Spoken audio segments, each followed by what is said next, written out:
نحمده ونصلي على رسوله الكريم اما بعد فاعوذ بالله من الشيطان الرجيم بسم الله الرحمن الرحيم عن جابر رضي الله تعالى عنه عن النبي صلى الله عليه وسلم من وسع على نفسه وأهله يوم عاشوراء وسع الله عليه سائر سنته او كما قال عليه الصلاة والسلام۔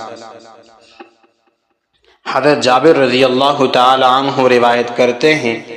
کہ نبی صلی اللہ علیہ وآلہ وسلم نے فرمایا، جو شخص اپنے آپ پر اور اپنے اہل و عیال پر عاشورہ کے دن رزق میں وسعت کرے گا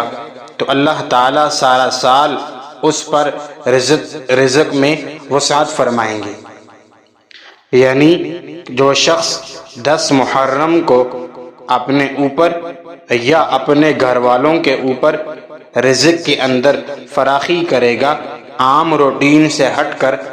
کہ عام روٹین کے اندر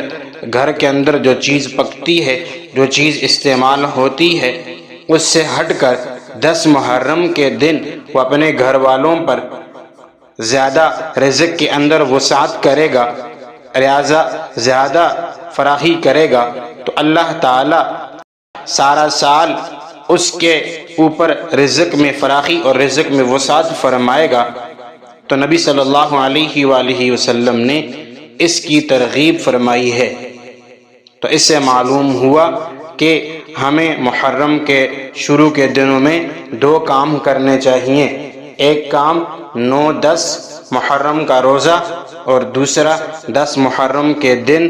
اپنے اوپر یا اپنے اہل و عیال کے اوپر رزق کے اندر فراخی اور وسعت کرنا۔